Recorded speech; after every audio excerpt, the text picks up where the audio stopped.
All right, so we are finally here. The new collab characters Gilgamesh and Rin are going to be out, or are out at the time of this video being uploaded. I'm recording this a little bit ahead of time, but what we're going to do is we're going to talk about whether they should be worth your pulls, or the two new characters coming out in the next patch should be worth your pulls. Now, a side note here is that Gilgamesh and Rin have a little bit of a downside, and it's a downside, but also, depending on who you are, could not be a downside, right? Gilgamesh is best used in conjunction with Saber. Rin is best used in conjunction with Archer. Now, the reasoning why this is both a good and a bad thing, right? It allows for a little more fun terms of play if you are definitely a Fate fan. It's, it's a little more immersive. However, the major downside in this is the value of doing that. If you don't already have Saber, or if you joined and started playing Star Rail after Archer was given out for free the prior time, you are a little bit of a conundrum. We are going to have the option to get a free Gilgamesh or a free Archer right now. If you want to play Saber, you pick the Gilgamesh, and then you go and summon for Saber, unfortunately, and you have to do that. So that allows for one character to be summoned. On the reverse, right, if you have Archer already, or if you want to get his E1 or E2, whatever it may be, or if you just want to get Archer, then you have to summon for Rin to be able to play her at her absolute peak. That is the negative downside of both of these characters, and I mean it really is bad, truthfully. Especially if you have come after Archer has already been released. If you came in before, like when Archer OG or the first time around was given out for free, then you can just pick up Gilgamesh, and that's what I plan on doing. Do I plan on summoning for Saber or Rin? Personally, no, not really. I don't plan on doing that. Now, what's the opposite of this discussion? Well, the opposite of this discussion is going to be Aventurine and Robin. You have a Elation main DPS character who also works on a follow-up team. You also have a Remembrance character who works obviously on the Remembrance team, but because of what she's capable of doing with her songbirds, quite frankly, can be used on any main DPS team for an HP character, allowing more damage dealt to ignore enemies' defense, which is extremely beneficial. Now, between these four, right, what should be the priority? Well, I've already gone over Gilgamesh and Rin, and that I do think there's a little bit of a negative aspect to both of those characters. Now, for both of these characters, while personally I definitely think Robin is the overall better character, keep in mind this is only version 2 of their own individual patches.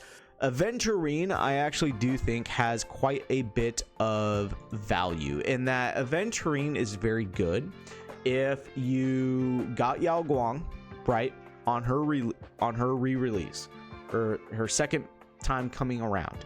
And because of that, if you skipped the Elation main DPSs in Silver Wolf level 9s or Evanescence, if you skip Sparksy or don't plan on getting Sparksy for whatever reason, you're in need of a main DPS Elation character, and truthfully, Aventurine can fill that slot in. Is it as good or better than Evanescence and Silver Wolf level 9s? Personally, at equal investment, I don't think so. I think both of these characters are by far better. You can make a case for Sparksy that he is better than her, being a speed related character, so it allows him to have more instances of action, being able to counteract Sparksy's overall ramping up damage capabilities with consuming all her thrill and all of her SP. Robin is only really good, again, if you have a main DPS character you want her slot her in with. Like, let's say for example you ended up getting Himiko Nova, and you're like, well, I need somebody to help boost her overall damage because I'm missing, X, Y, and Z. You can slot Robin right in and it will be extremely fine. She kind of counteracts the need of the Trailblaze teammates a little bit because she allows Himiko to ignore enemies defense a little further. You pair that up with her light cone, it's exceptionally good. If you do have remembrance characters, like Evernight currently right now is having a rerun, you can pair both of these characters up, and that is extremely good and beneficial, and you can go down that trajectory. Robin, like I said, I think has a little more long use in that she's able to be run on so many different teams, where Aventurine is kind of handicapped and locked behind a follow-up attack team and behind a elation team, whereas Robin, you can slot her on both those teams. You can slot her in on a main DPS team, you can slot her in on like an Acheron team if you want. So like there's so many different more viability overall between these four characters in terms of like 1, 2, 3, 4, where I would have to rank them. At the bottom I would say is Gilgamesh. He was extremely, his knees were chopped out honestly with the betas. He was going to be extremely good paired up, especially with Saber, but now paired up with Saber, he is still just kind of meh, not really that beneficial and good. Next, I would say is Rin, and I'm saying that her number 3, but there is a gap between her and Gilgamesh, to be completely honest. There's like, I would say like maybe 2 tiers, and then there's Rin. Especially if you have Archer, Rin is going to be very good. I do think that she is going to be exceptionally strong, especially for a quantum character. But on the flip side, she is going to be competing with a character coming out next patch who, quite frankly, is on just a better team concept. Coming in at number 2, I do think it is going to be Aventurine, and same thing with Rin to Gilgamesh. I do think there is a gap between Rin and Aventurine. I think Aventurine is going to be extremely good. I'm personally not pulling for him, as I already have DPS characters in all 3 of the other aspects when it comes to elation, so I have no need for Aventurine. But saying that though, I do see the worth and value of Aventurine, especially if you like want to collect husbandos, absolutely go for him. Or if you want to kind of flush out a follow-up attack team with Aventurine, Mortonix Blade, and Asheville, do it. It is great.